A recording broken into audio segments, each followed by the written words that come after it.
Hello, everybody, and very warm welcome to another episode of We Have Cool Friends, brought to you by the Ask the Accountant Network. Remember, this video is all about to make sure that we can tell you why we think our guest today is legendary title of a cool friend is, justifiable, right? Worthy. That's what we're going for. So tease the guest for us. Well, to my knowledge, he's not been in the industry for long, but to say he's made an impact at the events and at the shows and somewhat helped to modernise Agreed. his software's feel and look on social media, etc., would be an understatement. Yeah. He's one of the faces that we always look forward to saying hello to at every show we go to. Yeah. On the grid walk a few times. Been on the grid walk a few times. He's always happy to pick up a mic and have a chat, and always happy to chat about everything and anything. So worthy of the title is what you're Definitely worthy of one of our cool friend titles. Tim, why are you here? And who are you? Oh gosh, I mean, how do I respond to that? I don't know. I'm actually a little bit emotional. That's really sweet. Thank you guys. That's so sweet. I mean, I don't know if I agree with any of that. And I was quite surprised, but also incredibly flattered to be considered to be a cool friend. You both know I consume a huge amount of your content, and like you said, we meet at events all the time, and I think what you're doing is great. So yeah, absolutely flattered and delighted to be here. Thank you. No, thank you. So tell us what you do, who you work for, what your role is on a day-to-day basis. Well, actually, I can officially today tell you that my role's actually slightly changed. So on the top trump that I was delighted to receive. It needs reprinting. and was the social media manager for accountants. I am actually officially, as of today, the head of social media for the UK at Stage. Well done. Yay wow. for me. Thank you, everyone. Absolutely deserved. Unlike some people, not failing upwards, but being promoted upwards.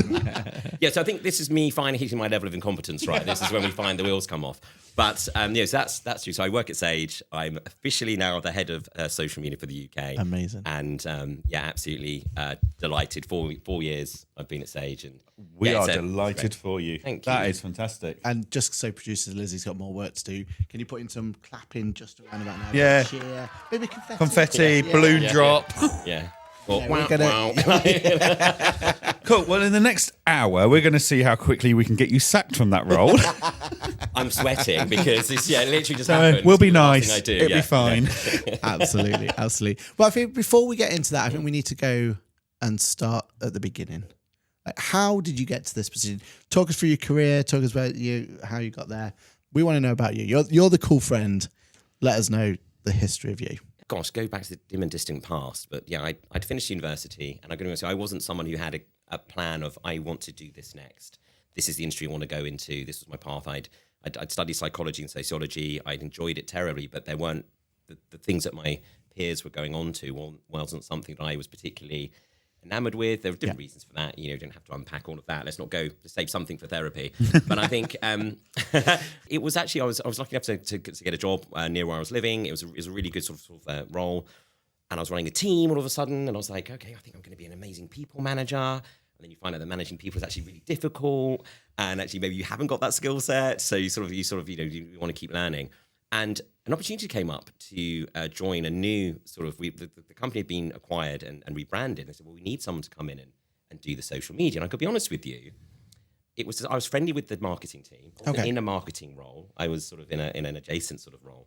And we just were friendly, and they thought I had the right attitude to do it. And I was very passionate about it in a personal capacity, but hadn't done it for work. I hadn't studied marketing at university or anything like that. And they just took a chance on me. They really did. They interviewed me, and they just thought, this guy's got the right attitude. And then so I set up my first, it was back in the day when it was very exciting to have a corporate Facebook page. I'm dating myself, I'm aging myself now, or a Twitter feed. So imagine that. And yeah, they were like, we want someone to come in and do it. And the idea was to be very, very customer focused, to be very engaging for a brand that wasn't particularly like that. Like a lot of brands back then, you're going to reply to the negative comments on the Facebook, or we just put a press release out. Is that not enough? The traffic's rolling in. You've done a great job. But the idea of replying to tweets when someone's maybe been a little bit discourteous about you, or had poor service. And so I felt like at the time, did genuinely feel like you were at the vanguard of something, which was this online community engagement and customer management, which is just, well, of course, what you do now. But at the time, that wasn't what it was like for a lot of brands. There were some out there that were really doing it. These sort of like telcos and things like that were kind of doing sort of fun stuff, like O2, for example, or something like that. But that wasn't one of those brands. So I started there, made a really good name for myself, loved the role. And then you sort of move on through your career, don't you? Go to the next one, go to the next one. I've always sort of worked in-house at large matrix organizations, so big corporates, so very much at home at where I am right now, so very used to that environment. But gosh, hasn't social media changed so much in that time? So, and then as you move on, you start to sort of understand what is your niche, and I think hopefully you can appreciate that coming to Sage was perfect timing for me. About 4 years ago now. Oh, yeah, exactly 4 years ago. Because my first day was Accountex Manchester. Talk about starting in the fire, Never worked in software before. Never worked with accountants before. My background was social media. I was very confident. Wow. But also, I've been inside for about 18 months because it'd been a lockdown. I don't know if you remember. There was this. Just to clarify, inside his house, not the prison. Oh, yeah. So I wasn't. Yeah, I wasn't saying His Majesty's Leisure or something like they call it. Yeah, it was. Yeah, it'd been a lockdown, and obviously I hadn't been to a physical event for something like 18 months or 2 years. And really left the flat. Yeah. So that was really nerve-wracking, but also probably the best thing that could have happened to me. Because I met so many people that I'm still friendly with today in the industry, but also colleagues that I still work with today, and I met them on my first day. So yeah, events, and I immediately fell in love with this community, and I was like, this is great. Awesome. So with your time that you've had with Sage now, how have you progressed? So you came in. Is this your first promotion, or have you had promotion before? How's it gone? So yeah, I started off in the sort of UK team, UK accountants team. So specifically came in to do that. To come in and to kind of like you're incredibly flattering, and I think well, let's not say no. Let's pretend it's accurate. A description of me and my impact, but I think it was to do that, to really come in and say like we want to have some dedicated for accountants in the UK. So were you the first one for that role? It was a new role. It hadn't existed. A new before. role. Okay, so there was a global social media team, but naturally I think it was sitting across a number of other different areas. This was just dedicated to accountants to get that bandwidth, not just on our brand channels. Brilliant. Hopefully grow that share of voice and really kind of show a different side to us. Because it's completely different messaging, right? And I think the timing was good because obviously we just made an acquisition, we just about to launch a new product. The timing was incredible in, October 2021. Yeah. And so that was my first role there and did that for about 2 years. And then there was sort of slight realignment. I went to the global social media team. So I became, there's a global accountants channel. And that has been amazing in terms of meeting colleagues from outside of the UK.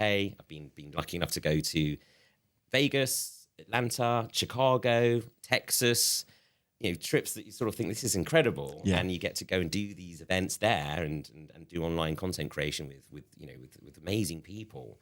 But then now, that was 2 years sort of in that kind of role. Now literally focus back on the whole of the UK. So not just accountants and bookkeepers, but everything that we're doing in the UK. Wow. Which is great. Fantastic. So when it comes to all these different platforms, you kind of alluded to there that social media chain, and we'll talk about content in a bit. But let's just concentrate on these platforms, because someone like you has to keep up to date with all the different platforms going forward. How do you evaluate when they first launch if it's going to be worthwhile? Because I'll always remember when Threads came along and it was, there was a bit of a rush. We were joking about it, weren't we? We gave awards out for which accounting vendors got themselves on. Who was the first? I think that was the first and last day I logged into Threads. Yeah. But we tried to make some fun out of it. I love that. But I think the writing was on the wall from pretty early on. This isn't a platform to really focus your time. But how would you decide that? I mean, I know as accountants and bookkeepers, one of the things the community really struggles on is to figure out what platform to go for. Where should they be putting their voice? So how do you do it for such a big organisation? I love this. This is great. Let's talk about this. Okay, so I think there's two sides to that question. So for a brand like Sage, of course, you're FTSE 50, you're huge global presence. There's lots of considerations, right? But also, you do want to be innovative, and sometimes first mover, there can be arguments. Those people who jumped onto Twitter early, grew these huge platforms and grabbed these handles and It has changed though, hasn't it? I think the answer is quite simply, you do want it to take. A good example would be Blue Sky. Yes. I did that analysis. So when that was in the news, of course you're going to get those questions that say, should we be on Blue Sky? Yeah. So what you do, I think, as always, like you should do, you look at your customers and you look at your audience and you say, where are they? Are they migrating? So if there would been a big migration of say the accounting industry, to Blue Sky because we're not having this platform. Let's say we're going to go. Then you would have to listen. Yeah, yeah. And I think that's the key. I know crowd. it probably seems quite trite, right? But obviously, you look at the audience and go, are they going there? And try to spot are there any sort of patterns, interesting things. So for us, it could be a vertical. You might see a vertical. Say, for example, one of our verticals is sustainability, third sector, or something like that. If they're all on Blue Sky and there's genuine conversation, there might not be volume, but deep conversation and a pattern, that's when you start to think, actually, we should probably maybe have a look at that. But of course, once you start a channel, you kind of like, they can be difficult to close again. You've got to sort of have the resource to monitor them. So you do have to think about these things clearly. But I would say, you look at the volume, you look at the trends, and don't just read the headlines, which is, they've added 30 million in a week. Does that carry on though?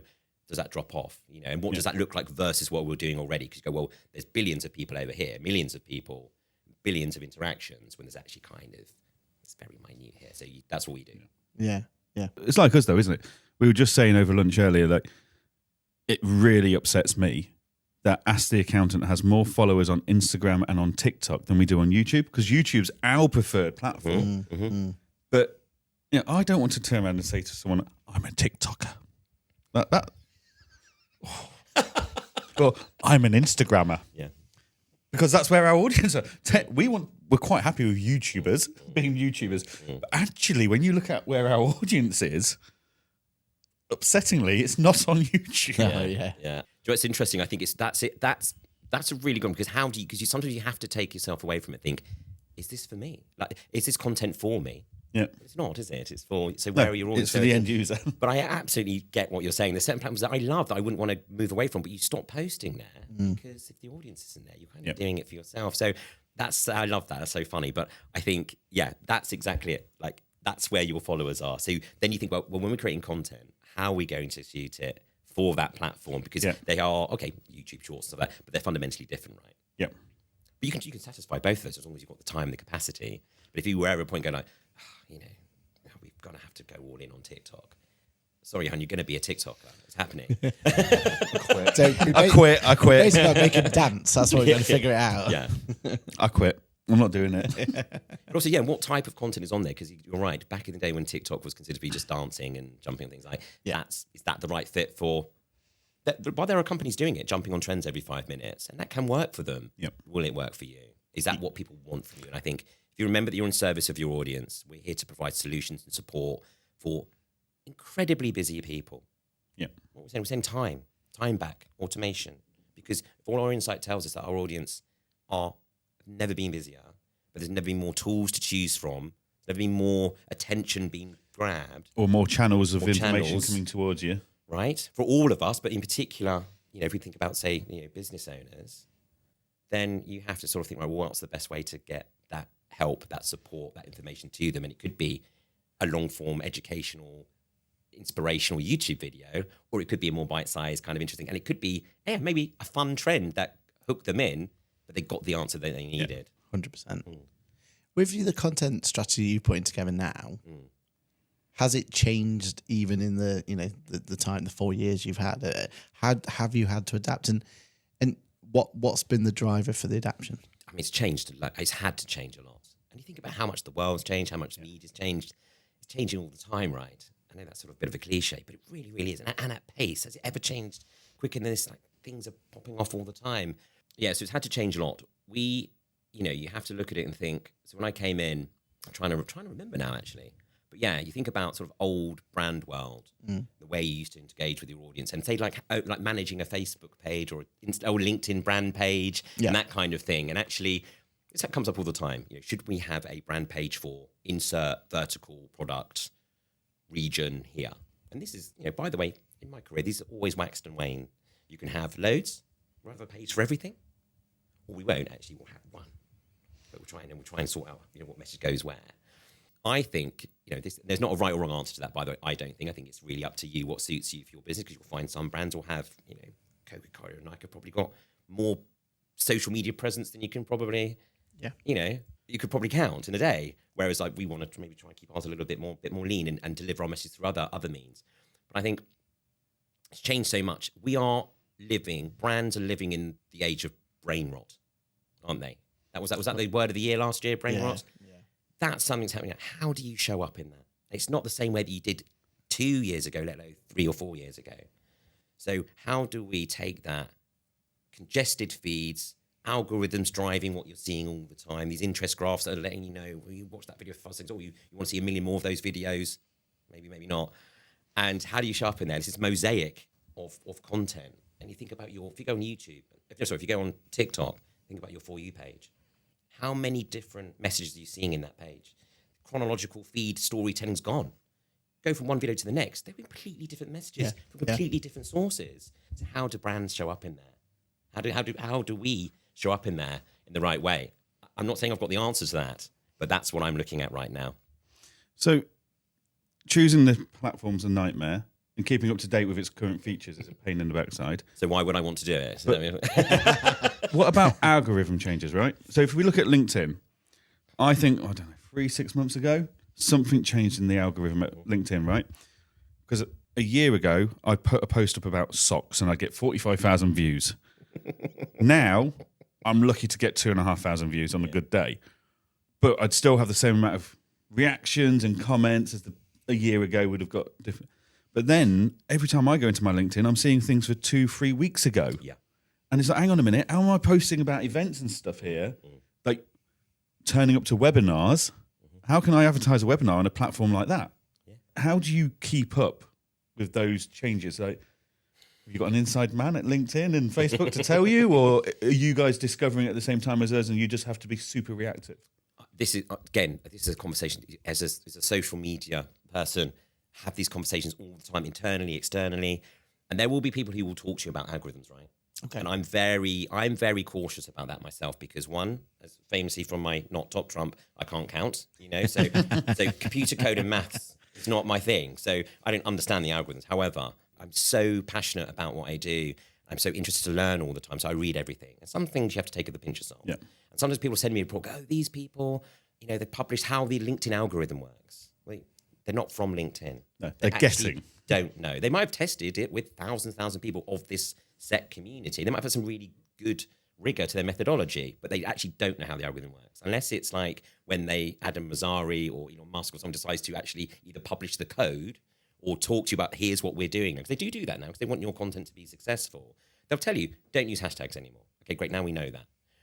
But you see things going, the algorithm loves, it used to be a selfie or this kind of thing and this. And they've introduced this new feature and it's really popping off. The algorithm likes it. It's like, well, okay, yeah, there's truth to that. So one thing is actually interesting to read is that LinkedIn, you can go and read things like the developers' blogs. Sometimes they'll describe like really in intricate detail how the algorithms work, and it massively goes over my head. But you can sometimes infer from that kind of things that they're working on.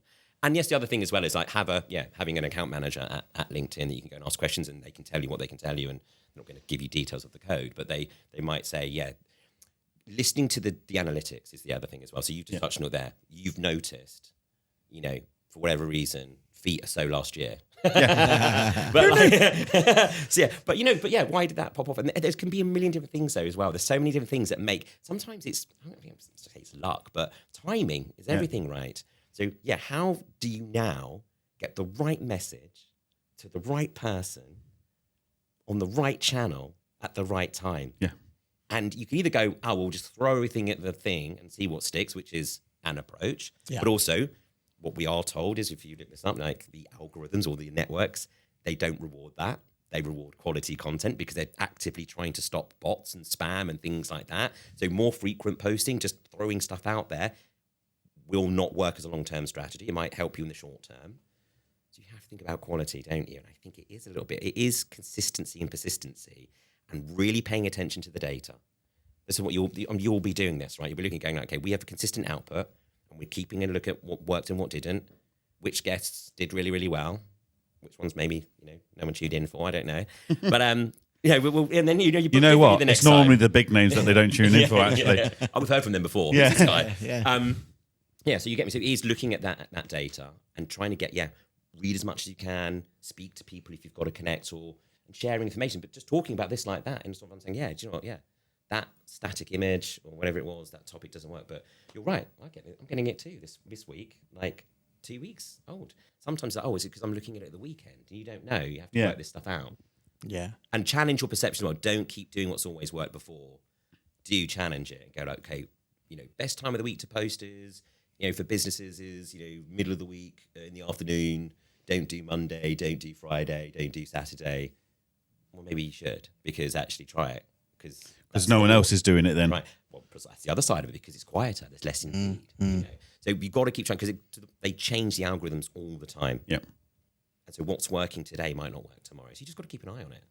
But you say what's working today, what's work and might not work tomorrow. But that a lot of that is you looking at your content that's been put out there, right? Because that's what you got analytics for. That Absolutely. And it is brilliant to have all this analytics. And as accountants and bookkeepers, we love those analytics, right? Like we love a good line graph. Bring them all in. Just keep feeding us that data.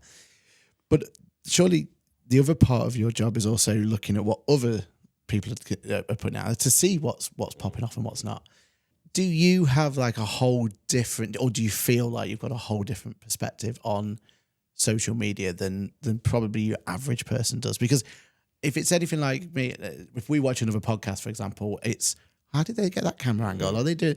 I almost tune out sometimes what they're talking about, and I'm looking at it from a. You're looking at the technical side Yeah, rather than the. How have they managed to get that feed to there? And it looks like they're doing it this way. And I'm completely. Is that your? Are you looking at content going?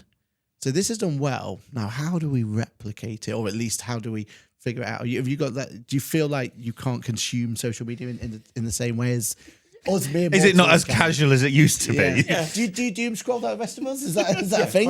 I want to be clear. I absolutely doom scroll like everybody else, but it's so weird. There are times where I'm like, oh gosh, my feed has just become people telling me how to do social media. I mean, not be funny. I doom scrolled this morning. The first thing I did, I woke up this morning, fairly late night after Account X. First thing I do in the morning is it's awful. I'm not supposed to be doing it, but looked at TikTok and I'm looking at videos which are talking about the types of hooks that are working on Instagram right now. Right. Or, somebody saying, hey, this is, then it's all often from the point of view of this is what I've tried, or here's how to do this particular kind of effect, and things like that. And sort of thinking about it, because also not always necessarily right way for our brand content, but it could be for content creators that we work with. We work with a lot of influencers and things like that. And actually, thinking about, okay, great, just trying to think about, what is the right way to do it? And then also to challenge yourself, because some things we've been doing the same way and they've been working, but thinking actually before it, So, to answer your question, it's you do look at it through that technical lens sometimes and go, like, sometimes you are just enjoying the content. So you can do that. You can do that. You can do that. You can turn it off and actually enjoy it. Absolutely. Yeah. But other times it's like, oh gosh, I'm not scrolling TikTok and going, okay, every time I'm not thinking, okay, great, that went viral. How did that do that? Yeah. Because that's not necessarily even always the mission, right? Okay. You want to go viral? I'm not sure I do. Yeah, I want the content to hit the right person at the right time. But there are times when you look across and go, I love how they've done that. And it just, even if it just starts, because creativity is funny, right? You can percolate an idea, and I'm not going to walk into the office and go, right, guess what we're doing today, team? But as we're planning for the next campaign or the next thing, or just reviewing the year, you might sort of go like, right, here's something we want to factor in a little bit more. So you've used a word there that I want to talk about, influencers. Mm-hmm. Let's be honest, the advertising and social media and marketing space in the accounting world has changed a lot in 5 years. Yeah. 5 years ago, we didn't have adverts on TV, didn't have adverts on radio. We've got this whole new thing called, we used to have celebrities, but now we've got these influencers. What happens at a company like Sage when these things start coming up and you go, should we use an influencer? Are we like, or no one's ever done a TV advert for it before, or no accounting software's ever sponsored the Six Nations before. Yeah, sure. Or, what are those, obviously don't want to get you into trouble, so don't give it away too much, but just at a higher level, like what kind of conversations are happening that you go, you know what? It would probably be really cool if we sponsor the Six Nations and specifically sponsor the analytics. Or we're going to sponsor the cricket and the analytics there. And then you go, actually, in all these other industries, influencers are kicking off. Like we've always had influencers in tech since YouTube began. Sure. But now we're getting it in the accounting world. Yeah. Like, that's got to be hard to keep up with, and you've got to be constantly going, do we, don't we? What are the consequences if we do? What are the consequences if we don't? Yeah. What I could say is, from my experience of the 4 years that I've been here, is there's often desire to want to try things, you know. And yes, there's always going to be that certain amount of you want to protect the brand, and there's going to be a certain amount of you want to have the right rigor to these things. But there's definitely been a desire. Sometimes it would be for me, but like, wow, I'm not sure we want to dive in there. That's kind of, you know, but so the stuff, the conversation about, you know, the sponsorship stuff and how you pick that is a level above me. And that's just that we have brilliant people who are thinking about this stuff. And I, again, when something pops up, you go, I love that. Yeah. You know, we've done something like with the EFL right now when we were talking about the idea, the business supporting the businesses behind the badge. I was just like, you know, looking at going like, and your brain's cooking, going, this is going to be brilliant. Yeah. Because there are some genuinely emotional, human, powerful stories that are super relevant to us. We've got a right to turn up in these conversations. Do you know what I mean? It's not like, oh, it'd be great to have a partnership. It's like there's something really meaningful there that we can help, and we've been supporting businesses for, you know, in Britain for 40 years, and these clubs have been part of these communities for hundreds of years. It's like there's some amazing stories you can tell. I'm really excited about it, and it's obviously just started, but that for me is brilliant. So brilliant people having these brilliant ideas and thinking, you know, do it, and also but trying to do the right thing for the people that we're trying to help, right? Genuinely. That probably sounds like a line, but I'm being serious. You know, it's sincere. And I think that's a really key to good marketing, sincerity, but we can circle back to that another time. I'll tell you my Paddington theory. But why did I say that? Yeah, just coming back to your thing about influencers, that's really interesting. I came into Sage 4 years ago and they'd already sort of stood up a program. But sometimes those bumps along the road, you know, I came in and sometimes you make mistakes. You know, I naively came in and thought, I'll apply my knowledge of how we work with influencers. And I got in the account. I think I got it wrong. And I think if I could do the time differently, what you take away from that is actually, the way that we show up with, you know, merch and gifting and things like that, you can actually create the wrong impression. Yeah. Right? Yeah. Which was never the intent. The intent for me was to be like, hey, and I've got a reputation to be like the merch guy. That was not my role. But I was in there going, hey, we could do these things. And you're just trying things because you want to do the right thing. But I think with that, now we're in a really good spot with that. But you're right. It's different in this industry. I think the content creators, the influencers we work with at the moment in my role now is much more in the small business sort of space. What we do with accountants and bookkeepers, I think it comes down to credibility, sincerity, and the right fit, and not just going with the person who's maybe getting a lot of traction. It's not the same as, you're not looking for volume. I think you're looking for eminence. I would want to work with someone who's genuinely got credibility within the industry because of the types of things that they're talking about, as opposed to whoever's doing the latest thing. Yeah, that's how I would approach that for this. The risk with influencers has got to be huge, hasn't it? Like you sponsor the Six Nations. It is exceptionally unlikely, he says, touch wood, that the Six Nations is going to go into negative press and disrepute, dragging Sage's brand with it. An influencer could easily go out and get pissed on a Friday night, get themselves into all sorts of trouble on social media, or like we've seen firms that have had HMRC investigations and liquidations and all sorts. And you think, if they'd been a voice, a face of a product, the repercussions are huge on that big organisation. Yeah. So, like, how do you risk assess that? But also, it goes both ways because we're asking them to pin their colours to our mast as well. Yeah. You know, so if we, you know, have a poor release or we do something, do you know what I mean? Like, it goes both ways. So there's a mutual trust there. Yeah. And I think, but also you have to do your due diligence. That's the key thing. I'm lucky. I currently work with a good agency who support with that. But amazing. You have to do that. You have to have that rigor there. You can't go in. I'm saying willy nilly. I've never said that in my life. I'm saying on mic. But you can't go in and sort of you have to do it properly. That rigor, that due diligence in terms of right, you know, do it. And that's why I said about credibility and trust. We wouldn't just sign off on a talent list of just anybody. You know, you have to think: is this right for us? Is this right for them? You go back through and you watch the content. Yeah. You know, you watch the content, go, what are they publishing? You know, and if I wanted to work with someone and they wanted to work a particular message, but they did a counter message to that a week ago, or perhaps they've got a lot of profanity, or perhaps they're, you know, getting involved in conversations around something political or something that we just wouldn't really want to, we wouldn't have a right to comment on. It's not our area. I don't think there's anything wrong with that, but, you know, that's not for us. Then you've got to do due diligence. But you're right. How do you do that assessment? It's about, I think it comes back to that credibility, that sincerity about, is this the right fit for us? And I come back to my original point, which is don't just go with the biggest one. Don't just go with the person who's, you know, making waves right now. They're trending right now. They're so hot right now. We should jump on that. Actually, it's about thinking about what's the right thing for our audience. Who would they want to hear? Who do they trust? And why do they trust them? And do they communicate the right message? the right message in the right way. Yeah. You know, because there might be, oh gosh, they're talking about our niche, amazing. But if the way that they're doing it isn't quite right for you, it has to be a fit. One thing you've probably learned about the accounting industry, we're quite tribal, right? Yeah. It is very much we've got our mask, we're going to fight for that mask. In your experience, or if you've not had to deal with it yet, how would you deal with it?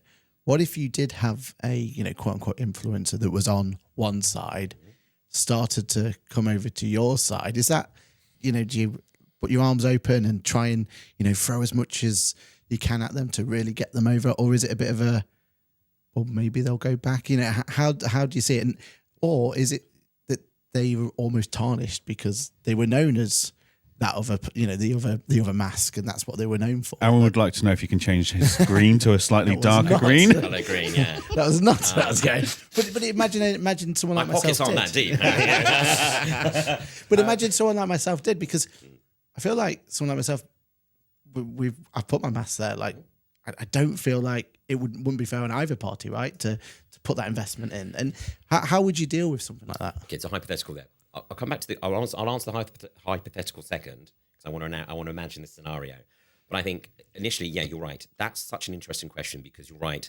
I was shocked when I came into this industry, and I had done my due diligence. I'd studied for the interview and that kind of thing, and I'd looked at things. But yeah, how tribal it was remarkable. We're exceptionally loyal people at times. Yeah, I mean, running in packs, you see, and it's kind of wow, gosh, 100%. Yeah, but I think if there was a genuine journey there, so again, I won't talk about your guys' content specifically, but like if there's been a situation where you said, openly said, documented, I'm looking at options for other things, and here's what you're very good at talking about your tech stack, right? Yeah. Be open about that. There's transparency there. If you'd said, actually, I'm trying this thing, I've spoken to accounts, said, I've put a client on stage, I'm actually really enjoying it, that kind of thing.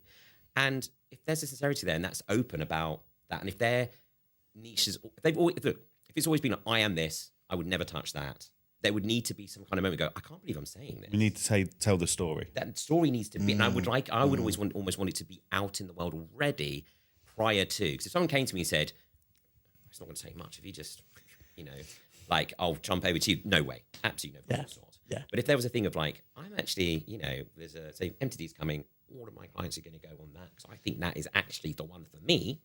There's a story, and then you have to tell that story in the right way. Yeah. Then you have to be transparent about it. And I would, if it were me, and again, these aren't always going to be my decisions, I would want to call that out. I'd want to be very meta about it and going like, yeah, we all know what's up here. I've been banging on about this product for a year, but now I'm going to, but do you know what? Egg on my face, I was wrong. Or, it's changed. The world changed. My practice has changed. The industry's changed. But yeah, so take, for example, so with you, Aaron, coming to me, it would have to be, you would have to be openly spoken about saying, I've been really, really passionate about this particular product for a while. Here's what's changed. It could be the product's changed. The level of service has changed. It doesn't have to be negative about that brand either, that product. It could just be, my situation's changed. I'm now looking to only do this type of client or work in this type of niche.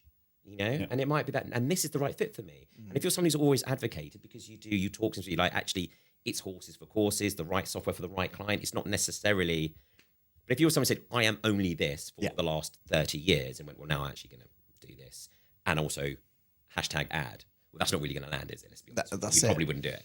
And the audience wouldn't resonate, would they? Like that's. Well, they'd immediately go, Yeah. And I've swung from QuickBooks to Xero recently. Okay. Purely because our audience of new clients is changing. So we started off with loads of little startups, and that was good, solid income for a long time. But we're now doing more and more big clients.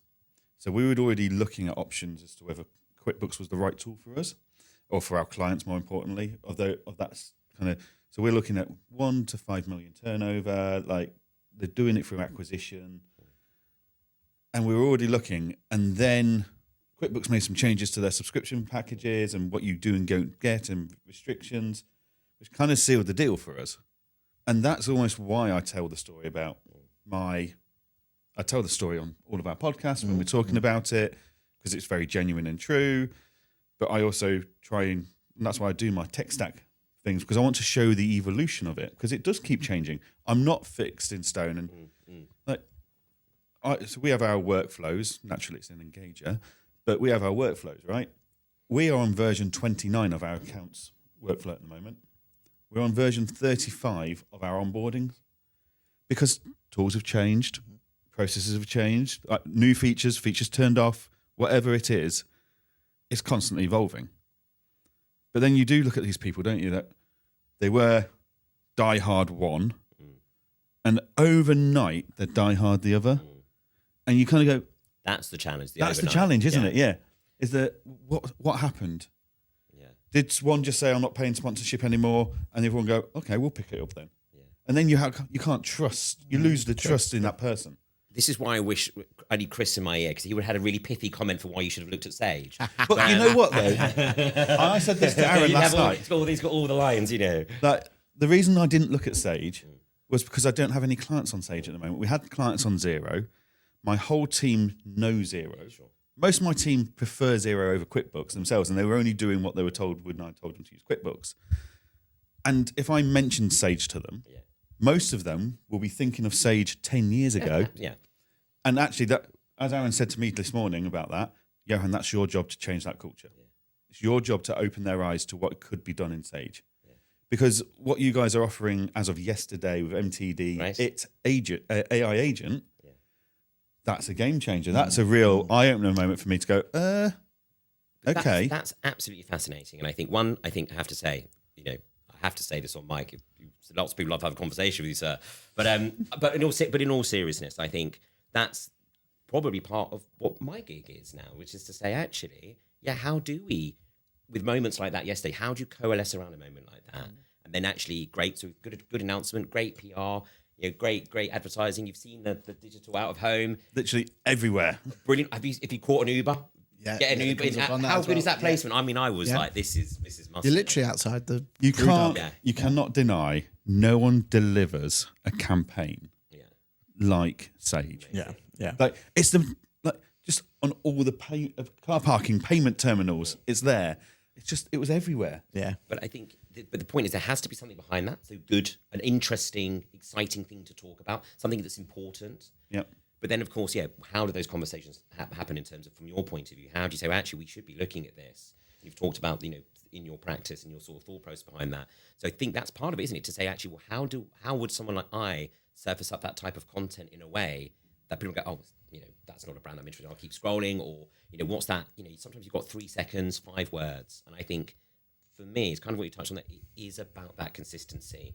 I think we have to just keep showing up, but also making sure that, you know, you've got to back it up. You've got to have, it can't just be a good campaign. It's got to be a great product. It's got to be a great experience, and it's got to be easy to get, and all these types of things. Well, we look end to end. We don't just look at, gosh, we'll have a lovely billboard and we'll have a good account. It's got to be more than that, right? Yeah. And that's why I think it's exciting now, because I was in the room yesterday and that was a lot of the talk. It wasn't just about, gosh, we had a lot of people at the keynote.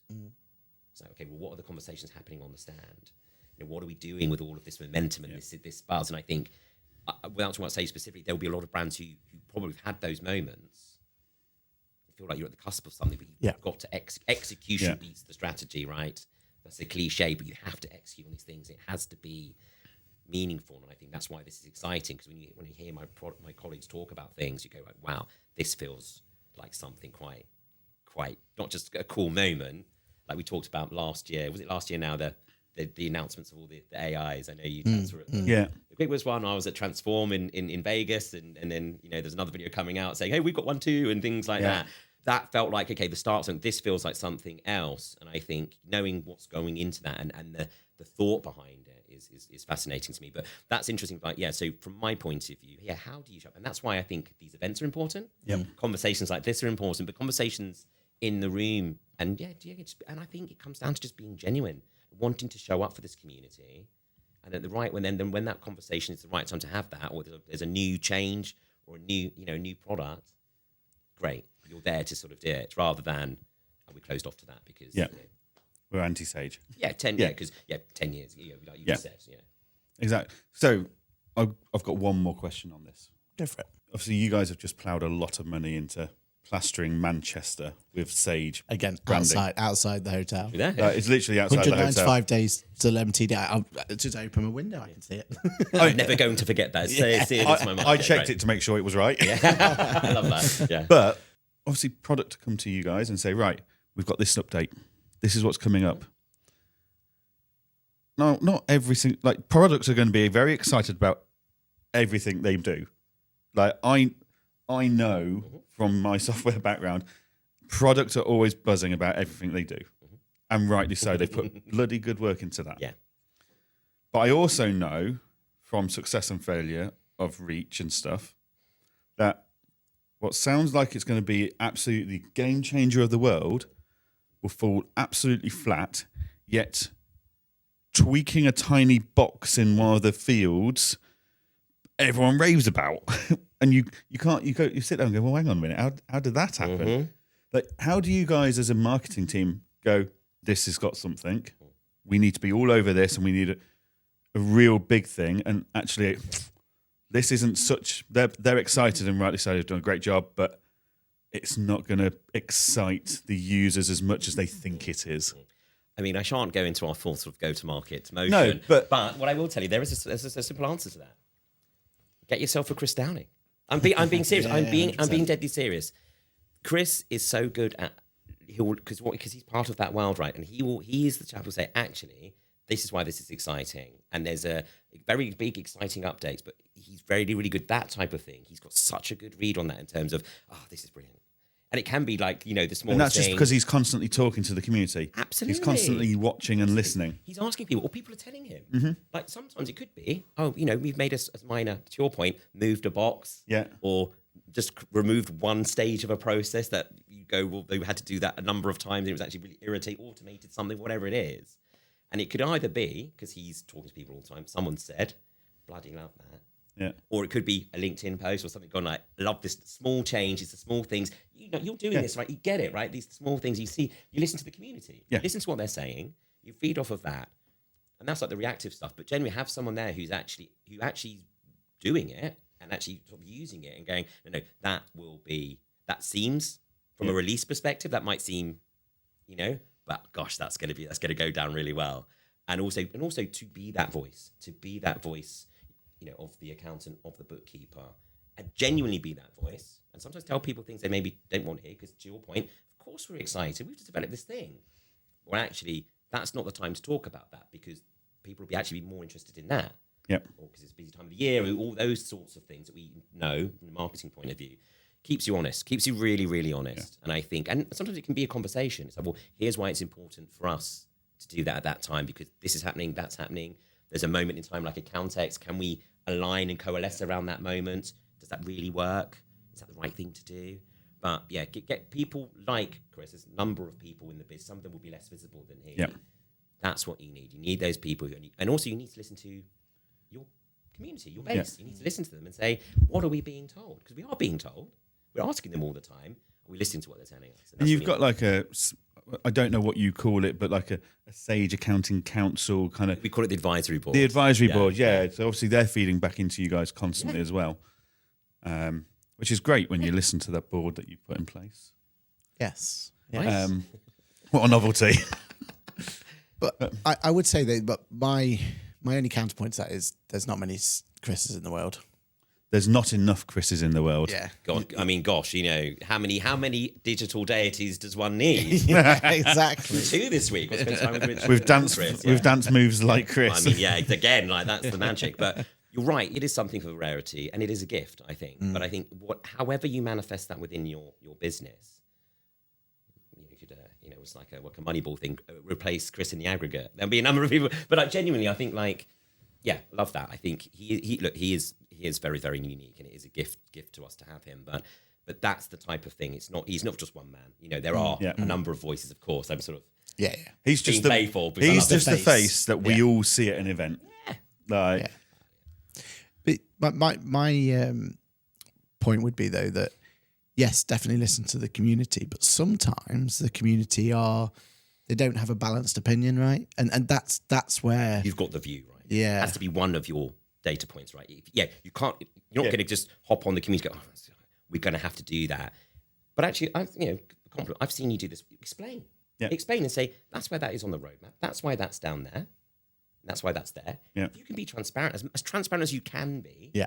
Just say it's not that we're not listening. It's that we're going to do that, and then we can do that. Yeah. We've got to move this to put this. Or actually, you might have the eyeball on the horizon. Mm. To be honest, by the time we develop that, we'll be over there. Yeah. That won't even exist anymore. This would be so 1980s. Yeah. Yeah. But you never know. 100%. That's the speed of the thing, right? Yeah. So well, it could be that actually, do you know what? We could do that.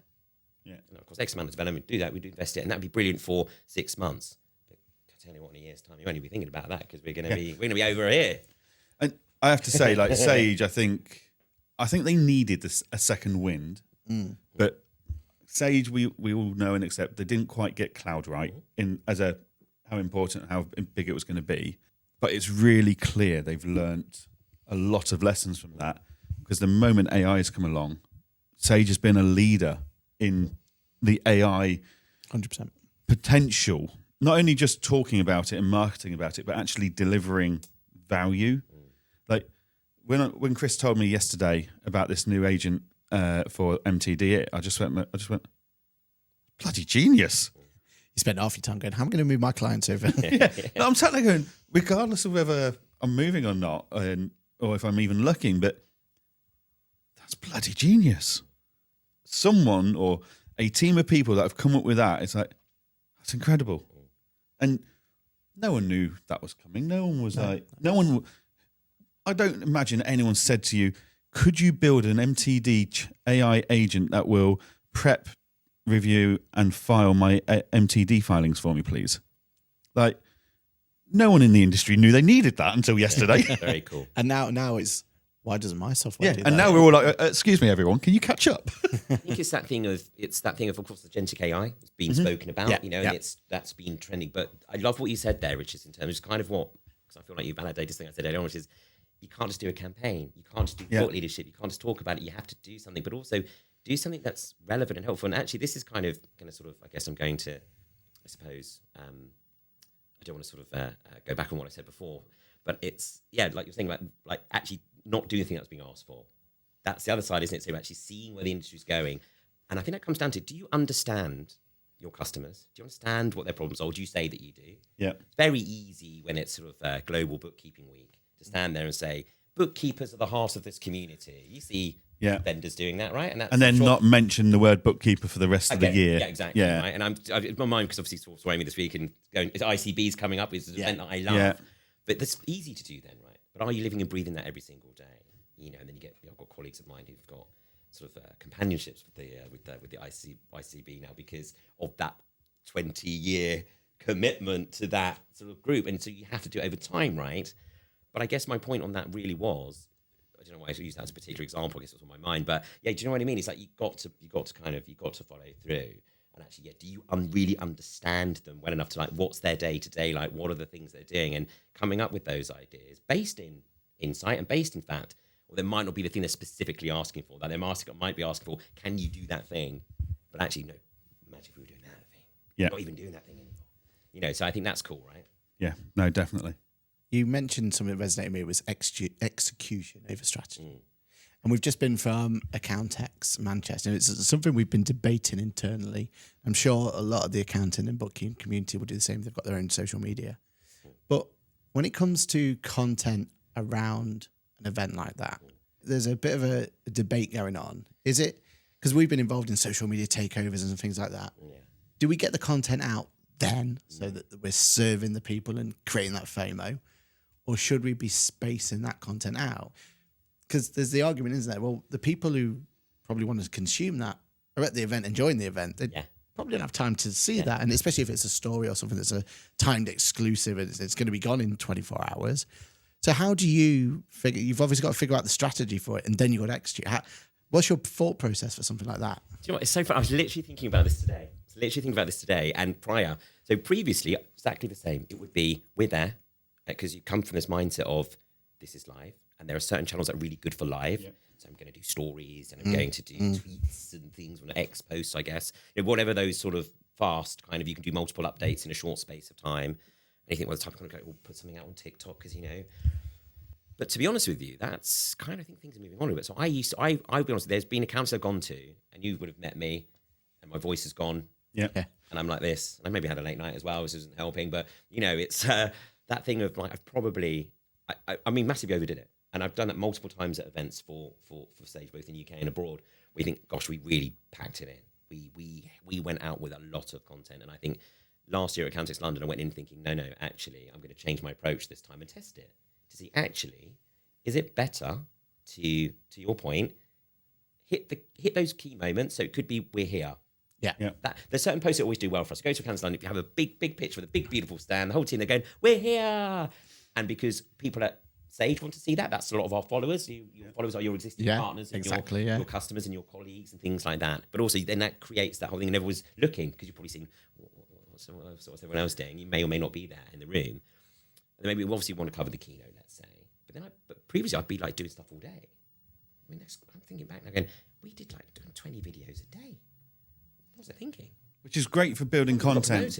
But what range did they get the reach, or would we have been better filming all 20 videos on the day and posting them gradually? I completely agree. And that's what we're moving to now. We've tried that a few more times, but you're right, because you're cannibalizing your own content.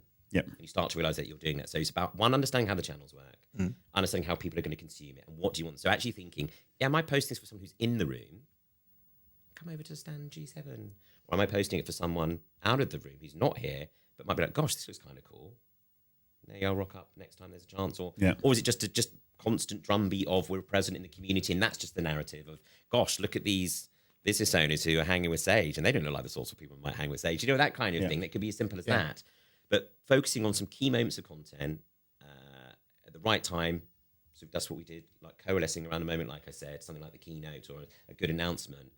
But then to your point, when we're in the room, using that opportunity, you look at my phone, you look at my colleague's sort of camera, there's a whole bunch of stuff with, weirdly enough, partners, accountants, bookkeepers. Some of them are talking about carbon accounting and Sage Earth. Some of them are talking about agentic AI. Some of them are talking about whatever it is that we're sort of interviewing them about. And I think, that can be used, it's planned in. So that will go out, and that will be part of other types. Some of it will just be social, it will be pure social first. Some of it will be actually attached to maybe some longer form content, maybe a YouTube video, could be like YouTube also. Yeah. It could be it could be inserted. We've actually got a broader piece of content that can be contributed to. We're creating some sort of like a documentary or some sort of like a longer story. That can go in there. Got that moment, and it tells that consistent narrative of how we've shown up in all these different rooms, all these different types of practices, firms of all different types of sizes. And that's what I like. That's what gives me joy when you look back and go, gosh, we're not just one thing. We're not just appealing to one thing. There's a real diversity here, and we're sort of supporting them all in that different sort of way. And that's what brings me joy. But you're right. After the event, I think is where it's at right now. Using that moment, like you guys have a day of filming. It doesn't all have to go out live. Some of it can, but what's the right one? Yeah. Because there's also, you were mentioning there about people who are in the room or out the room, but actually, there's also people in the room who probably want to be nosy about them. Some people are literally looking through your post going, can I see myself on there, sort of thing? Yeah. You know what I mean? Absolutely. Yeah, including people, like we get people on Instagram sort of saying, it'd be great if could you repost our story? And it means a lot to them. Sage reposted my Instagram story, and that gives me joy to when we do that. Like, please do that, because that interaction, that small interaction, can mean a lot to. It's a massive. When you work on your own, and you go, and someone's going, I think this is good content. I'm going to share it to, and actually not an insignificant audience. I mean, it's ephemeral, right? Stories and stuff like that. But we're not reposting everything in main feed, but sometimes we do. Yeah. It's equivalent if someone's on a live stream and you shout them out, right? Like it makes the day, isn't it? It makes the day. But it's important because it's sincere. Because also, I want that engagement. I want people interacting with our accounts. We've got people running these things. They're working hard. I want people dropping in and going, I had a really good day with you today. That was the point. Yeah. So with Copilot, you've definitely hit a really good stride there, and people are talking about anything else. And I know there's the conversation, and it's a conversation that's coming up time and time again. We have it on our socials all the time, and I'm sure you've had to do it. It's, you've got to set the expectations. It's not going to take jobs, et cetera, and you've got to find that balance, right? And you've got to get the communication that's right. And we can ask that, and we can debate over that all the time. But I want to know from your point of view, do you feel like, because as accountants and bookkeepers, depending on who you talk to, it's either all doom and gloom or all excitement. Yeah. What about from your point of view as a social media manager? Like, do you see AI as something that's going to just enhance what you can do, and you're going to get more reach and content out quicker, and there's all this positivity? Or are you sat there going, oh, I'm going to, my team's going to get decimated, or my job's at the risk? Accountants and bookkeepers, we're constantly talking about our industry and how it's going to affect us. Always been spoken about, isn't it? Yeah, it's always but one actually, of the ones, it's going to affect so many industries out there. Oh, gosh. How do you feel it's going to be for your, I feel like if I was feeling doom and gloom about it, I'm probably in the wrong gig. Really? how could I work at Sage? Yeah. If I wasn't all in on it. Come on. I mean, I couldn't do what I do. And There's a reason Sage is all in on AI. It's because their whole team is all in on AI. Around it. Yeah. There's a culture of this is the future. I've said the word sincerity a lot today. Yeah. Because authenticity is overused. I'm just trying to use a different Yeah. word. but you have to, there's a certain thing is like, if you look, naturally, of course, I do consume media, and who knows where this is going to go. This is huge, right? It could change everything. We don't know. But I think want to be excited about it. I'm excited about it. So look, from an industry point of view, you look at it and think like, well, we've sold automation for years. Yep. This is that I mean, we're going to new places, but it's not ended the industry yet. If anything, it's helped it, right? Yep. What we touched on cloud earlier on. Yeah. Nothing's. We created the category. Well, so like Dext and auto entry were meant to make bookkeepers redundant, weren't they? Wasn't it? All it's done is it's allowed them to re-engineer their time to be spent on higher value things. Look, if you're still sat at home, if you're still using an abacus, then you're probably up the creek. Yeah. But You've got a real big change coming up. But generally, but there's been automation throughout history, innovation throughout history, and actually, this is an industry that's reacted and evolved with innovation the whole time. That should be inspiring, not scary. And by the way, I don't want to minimize it. I get it because there's a lot of noise out there, sort of thing, and it can be. But there are people out there, lots of people. I don't mean vendors. I mean there's loads of support, people who want to help you with this stuff, right? From my point of view, social media, look, like anything, there's going to be good and there's going to be bad. We've seen it. I think there's some horrific stats out there about how many comments on LinkedIn right now are AI generated. Really? Yeah, I can't remember off the top of my head. I won't quote one, but it's scary. Well, ask ChatGPT, I'll tell you. Yeah. But, how much of this is you? But I've had a really busy day. But in all seriousness, that you're right. So there will be, but like always in marketing, there's been good practice and bad practice. I'm someone who's always probably made my life hard for myself because I don't want to cut corners and I want to do things in the right way. And that's a hill that I will always die on. So there will be that, and that will be that on steroids because it can do all this stuff. But also there's some amazing things. I think for me, if you're trying to run a lean team, you're trying to do that. Like I work in social media. I'm actually mostly organic as a lot of what I do. And that's been the age of thing. How do you prove ROI? You're not going to get teams of 20 and 30.